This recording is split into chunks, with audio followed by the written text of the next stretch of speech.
Joining us right now is Democratic Congressman Seth Moulton. He sits on the House Armed Services Committee. He's also a Marine Corps veteran. Congressman, thank you so much for taking the time. We have this new information from President Biden saying behind closed doors that it's the U.S. Defense Department that provided him data that gave him the confidence to say Israel was not behind the deadly blast outside the Gaza hospital, which is obviously in conflict to what Hamas is claiming.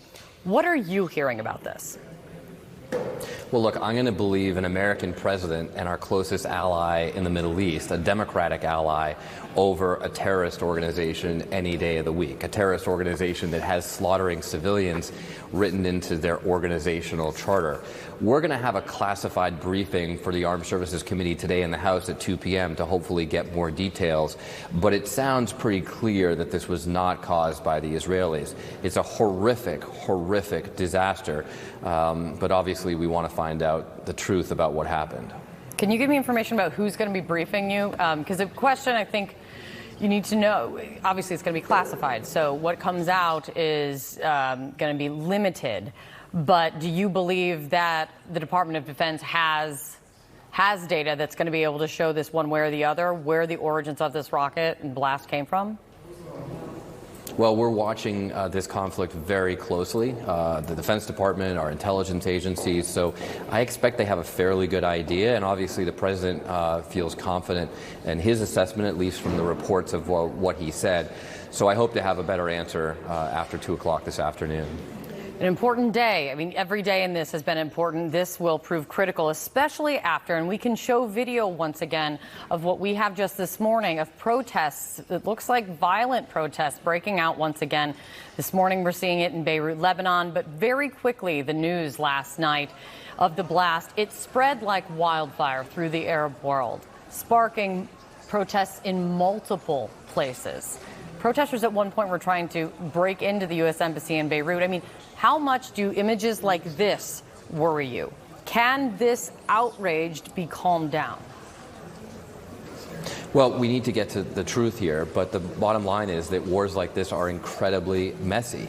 And one of the things that Israel has to be very careful about going forward is they have to recognize that they are in a counterinsurgency fight where their actions that they take can not only kill terrorists, but can also recruit more terrorists to the cause. We call this insurgent math. General Stanley McChrystal, famed U.S. general, estimated this as 10 to 1, that for every one innocent civilian you kill, you recruit about 10 terrorists to the cause.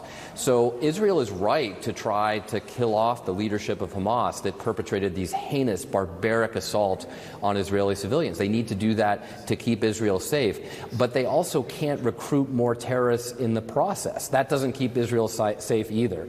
So how Israel prosecutes this war and how they're able to avoid civilian casualties is actually incredibly important, not just to Palestinian human rights, but to their own success.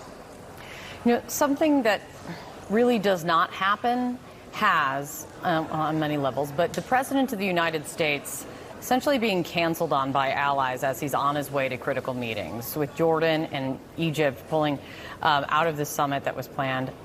How damaging is this? What do you think Biden should do about it in this moment?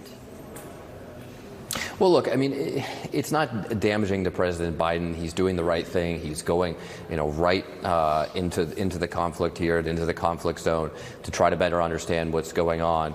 But it is representative of just the dangerousness of this whole conflict in the Middle East and the potential for it to expand into a wider regional war. Part of the reason that President Biden is going to the Middle East is to try to tamp down those tensions, to talk to both our allies and send messages to our adversaries that we can't let this expand further.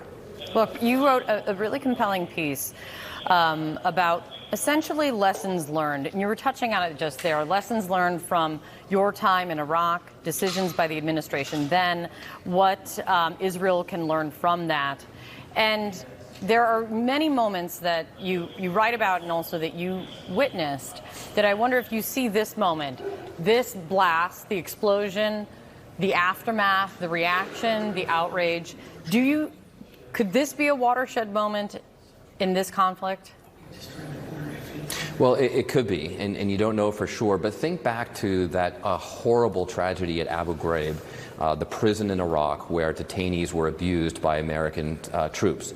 Now, if you look at that measure, an event in isolation, it didn't seem like it was terrible, but it didn't seem like a huge deal. There weren't a lot of people killed or anything like that. And yet, the psychological effect that it had on the whole conflict was massive. When you had civilians killed in Iraq, it had massive effects on the entire war effort. And that is exactly what Israel has to be very careful about here. Now, if it turns out that Israel didn't drop the bomb on this hospital, then they can obviously make that case to the world community. But even if they make that case, it's a reality of these counterinsurgency campaigns, fighting in an urban environment, that innocents are going to get killed, and that can actually impact your ability to achieve your mission. What Israel needs to be very clear here is to articulate what is their end game. Where is this all going? Because if they just go into Gaza and leave it a smoldering mess, they're going to end up recruiting more terrorists than they killed, and they'll be right back to square one. None of us want to see that.